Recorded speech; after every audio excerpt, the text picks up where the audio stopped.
Hey folks, welcome back and thank you for joining us. My name is Evan Fricks with Master Plan Retirement Consultants, and with us, as always, financial advisor Mark Fricks. Today we'll be discussing board games, specifically checkers and chess, and how those two classic games can give insight into how you plan for your own retirement.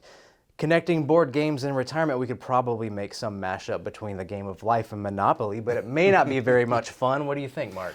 I hadn't thought about that, but maybe we should do a whole show on Monopoly and life or something like that. But no, not quite like that today, but it's really a cool discussion, a neat story, and I think it will really help folks understand the real true picture of holistic retirement planning. Okay. So looking forward to it. Great. So bring us in a little bit. Let's start simply. What does checkers have to do with a retirement discussion?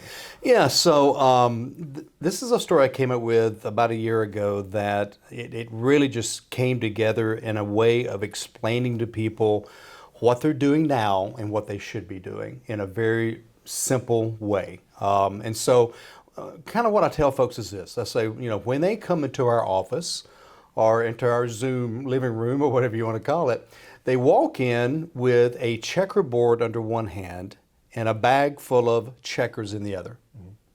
That's how I envision them coming in. So what does that mean? Well, what it means is the checkerboard kind of represents their retirement plan or future, and the checker pieces are their various accounts and assets. And the reason I say they come in there with a board under one hand and a baggie full of checkers in the other is they really aren't organized. Evan, I can't tell you how many times, and this is not like 1 out of 10, I'm talking about 9 out of 10. Folks that come in to see us, they don't really know what they have. I mean, they know about this one big 401k at work, and they probably remember the small 401k where the spouse worked a while, and they know what's in their checking account. But the more we talk, the more we start delving into their assets and their dreams and goals, we start finding things that they had either forgotten about or just had lost or whatever. And all of a sudden we're finding, my favorite story is a couple that had probably about 600,000 in some 401ks and things like that. And so we started delving. I started looking at their statements, started looking at stuff from his work, and he found out he had a pension plan that had been frozen like 10 years ago, and there was a lump sum of 300,000 sitting in it. God. He had no idea. Wow. He loves us. He had no idea he even had it. And so he gave me half of it. No, not really. He did not. No, but we were able to integrate that into his retirement plan. So I guess what I'm saying is they come in, but they really don't know. I'm not talking about everybody, but I really don't know. So the first thing that we do, as you know, is we create a financial statement. Everything that they own, and then we start digging further, trying to find out, what else. We ask specific. Do you have any bonds? Oh, by the way, my grandmother used to buy me a bond every year.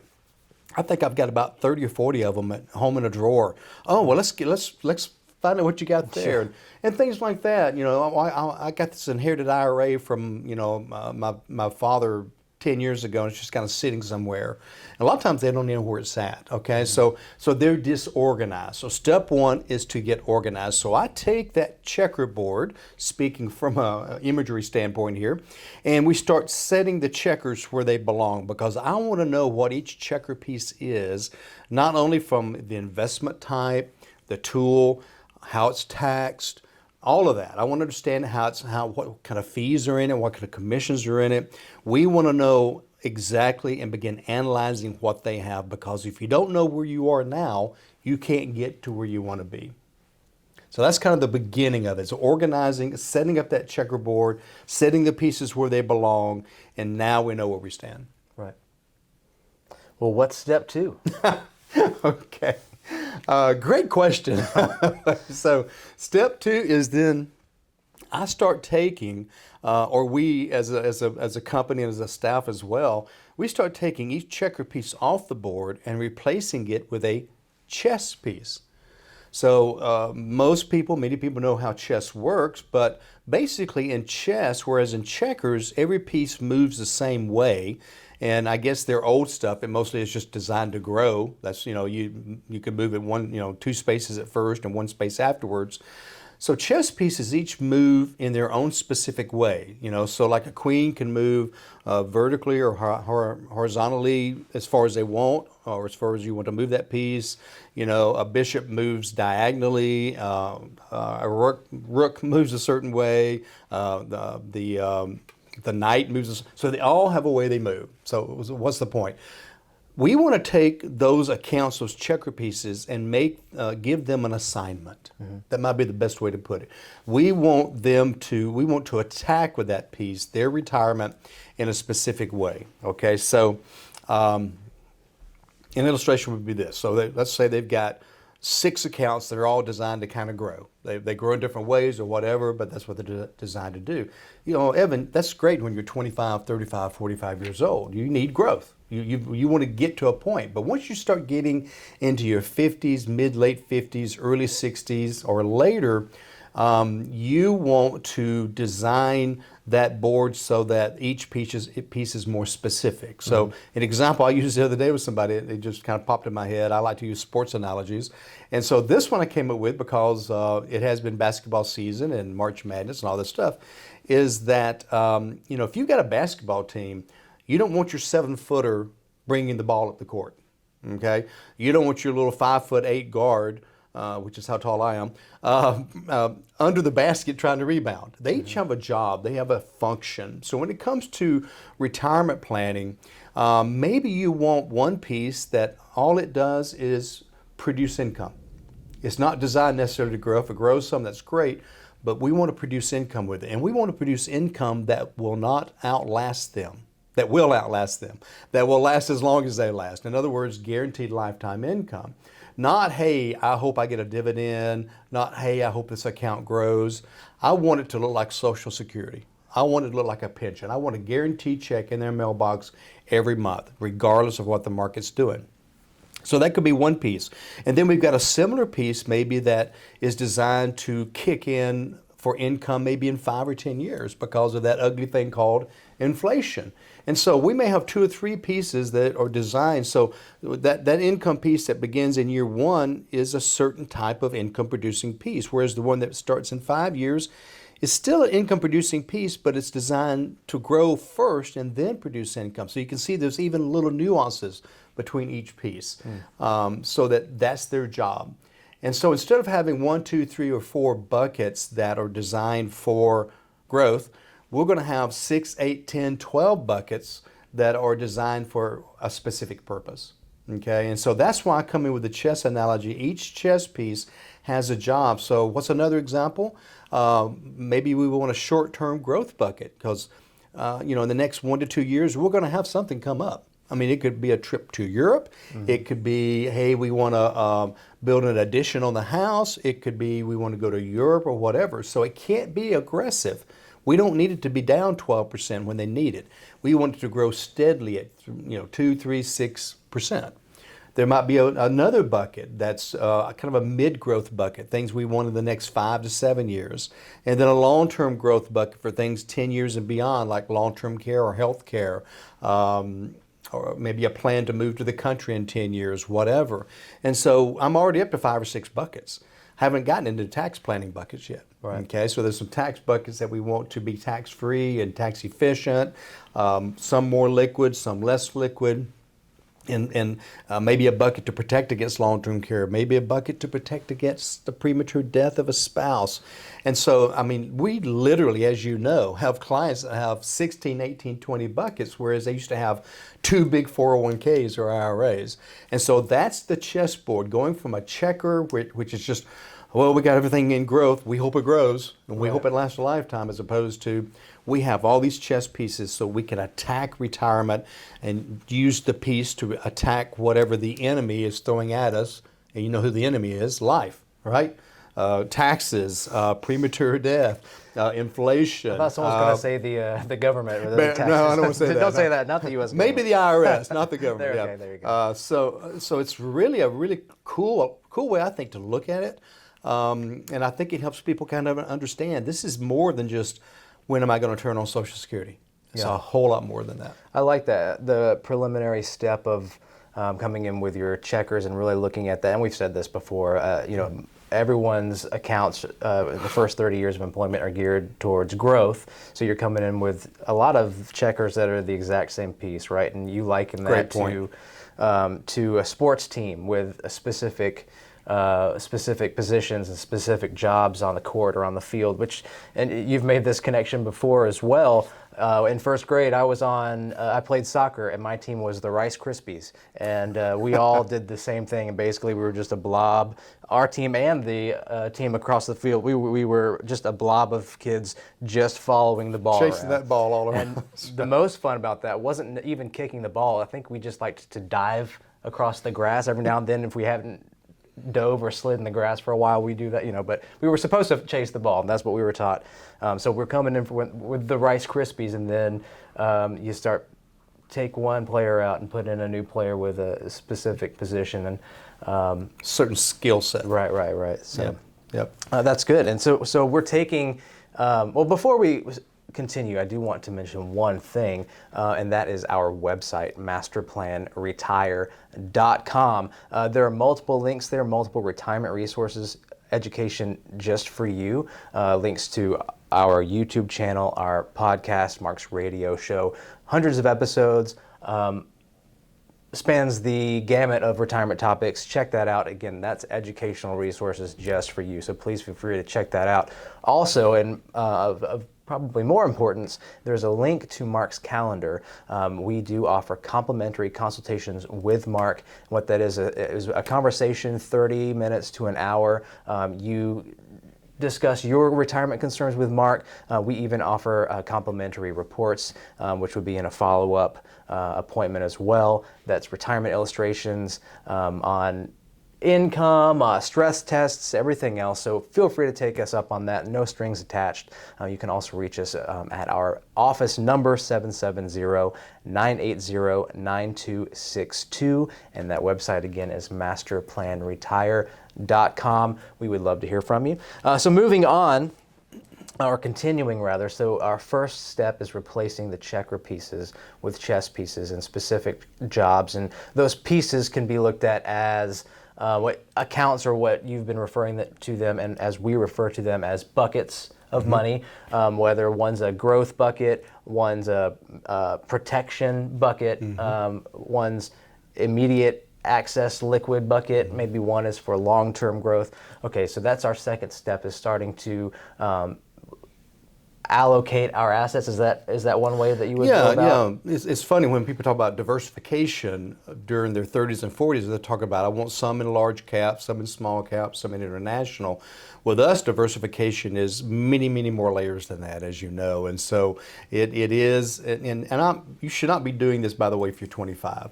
At 25, you should be talking to us about how to grow your money the most efficient way. We're talking to people in their 50s and older that need to go ahead and begin lining these accounts up.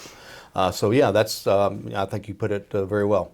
Okay, so and I do really like that too. When we talk about asset allocation and diversification, those are securities terms. As in, a lot of times people hear that they're thinking in the stock market itself, but this is going beyond money that's just in the stock market, whether we're using insurance products or annuities or anything else like that as well. Okay, so that's our first step. We've started to diversify and allocate our buckets into different colors of money, which was an episode a couple of weeks back. So check that one out if you haven't yet. You'll have a little bit more understanding of what we're referring to there. But for the sake of time, there's just too much to discuss. But anyways, so what's the next step? You mentioned a little bit about tax planning. So this is where I think it really gets cool.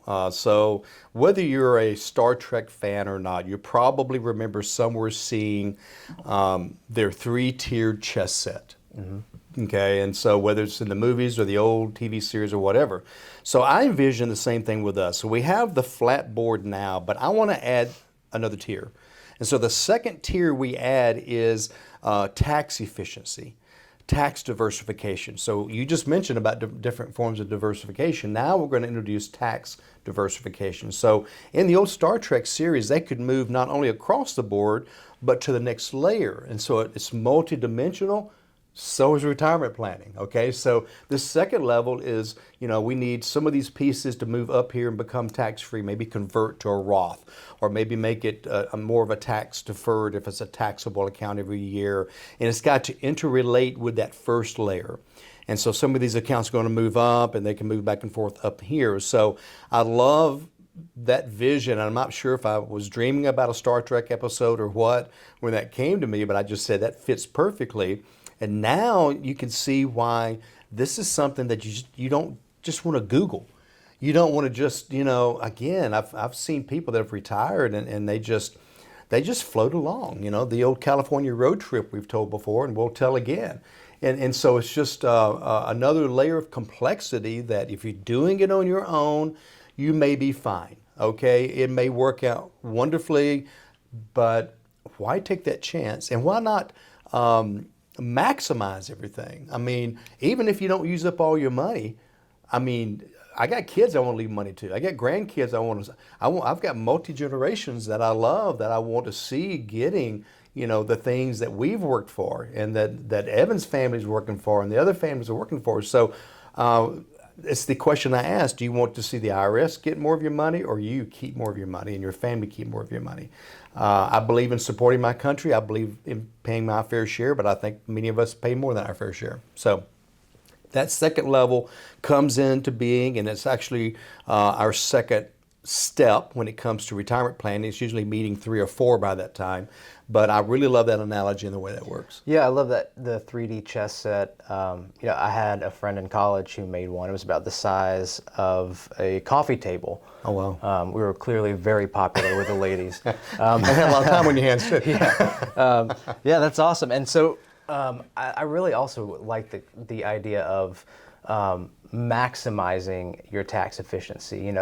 Do you have enough income per month? Are you saving enough? And that's great, but because we do have a lot of clients who have done a great job over several decades of saving and working hard, and they need to be congratulated because we will stress test their retirement income projections, and a lot of times we have folks who could be fine, but that's the difference. Do you want to be fine, or do you want to maximize your retirement? And that goes beyond just growing funds and budgeting, but your tax planning and how much do you want to pay for taxes in 20 years from now? Do you want to pay taxes 20 years from now? You should pay taxes 20 years from now, but how can you pay the least amount? Exactly. And as we've talked about in past tax programs, is the taxes are going up. I mean, the Trump tax cuts do expire at the end of 2025, so taxes on average will go up 22% per household. Now, some less, some more,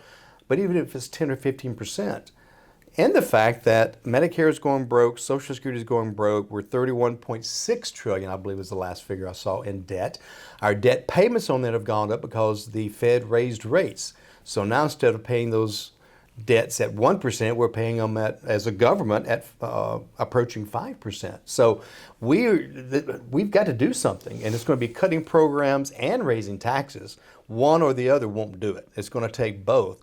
And so they're coming, folks. So if most of your money's in a traditional IRA or tax deferred account and you're kicking the can down the road to when taxes will be higher, you're going to be in trouble. So now is the time to develop some of those tax strategies. So that second level is about tax strategies, tax planning. Well, just a side note too of that kicking the can down the road and how the snowball's building. Yeah, the taxes, the way we're looking now, exactly as you said, they look like they would likely be higher. But then you also think about as you age in retirement, what other bills get way more expensive, healthcare, things like that, and then that's a double whammy. Then add in whoever. And what if you lose a spouse? You've lost a Social Security payment each month, maybe a pension.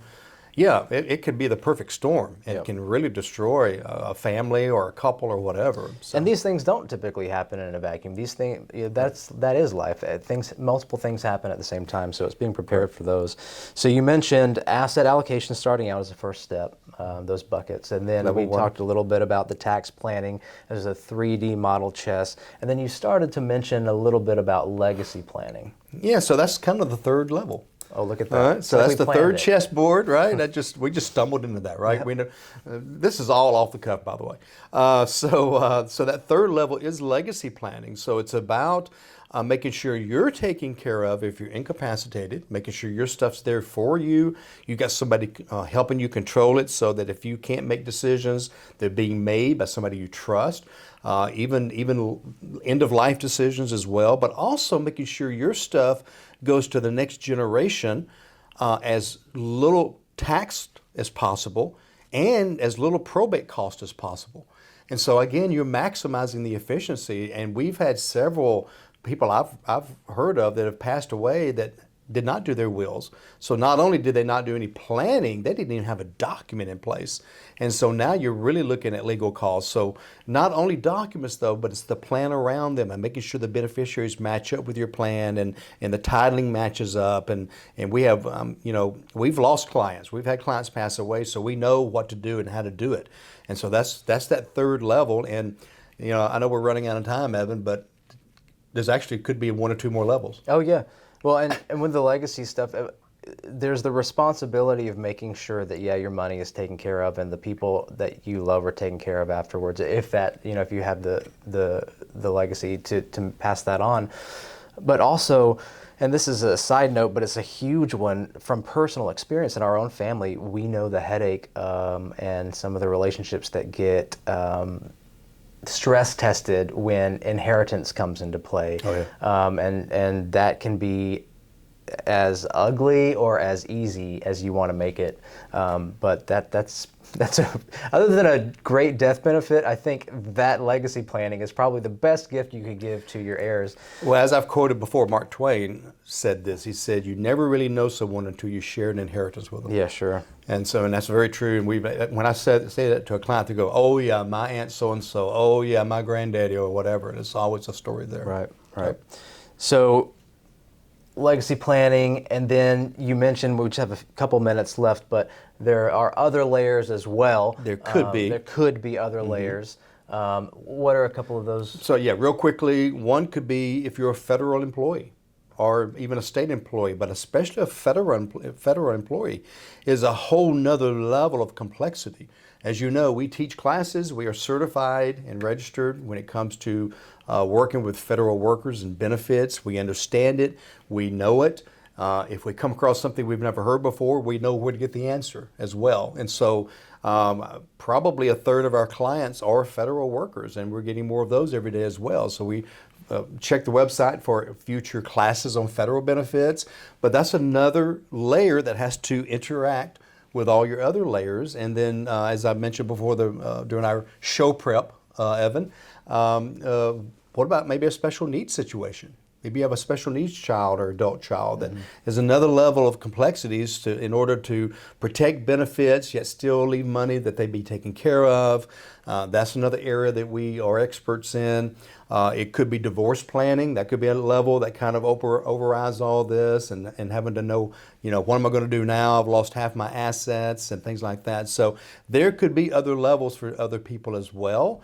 The three main levels, again, as you mentioned, is the basics of growth and income and Social Security, and then the next is taxes, the next is legacy planning, but you could have another 1, 2, or 3 levels to that as well.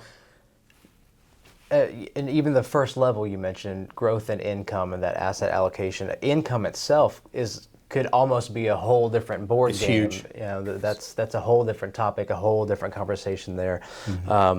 So that's great. That really gives us a kind of a look at the internal pieces of generally of the general retirement plan and how that's constructed and kind of the approach and philosophy and how you build that, and then how they come together as a plan overall. So I really like that analogy of the chessboard. Now you promised you were going to build chessboard. one or find one for us here in the office, right? I've found some really kitsch Star Trek themed ones, but they don't really match with the motif in the office. Right. But we'll see. I don't think It's not top of priority list, right? Yeah, there are a couple other things, but we'll get there eventually. Again, folks, thank you so much for joining us today. I want to reiterate that our website, masterplanretire.com, is there for you as a resource, whether you want to find out some info on your own retirement. There's Mark's Schedule Now button very clearly. Schedule Now, that brings you directly to Mark's personal calendar. Find a time that works best for you. It could be a Zoom meeting, it could be a phone call, it could be face-to-face in our home office. In fact, we'd love for you to come to our home office. We'll buy you a cup of coffee if you do. Other than the calendar there, again, Retirement Resources YouTube channel, radio show. There are handouts, information, books, PDF books, all that good stuff. Yep. So check that out, masterplanretire.com. Our office number is 770-980-9262. And Mark, are there any parting words you would like to leave with the audience today? Well, when you schedule a meeting, get your checkerboard, get your checkers, come in and see us. I'll show you how it all works, and we'll build you a 3, 4, or 5-tier chess retirement plan. How about that? So until we see each other again, remember always to plan well and prosper. Thanks for joining.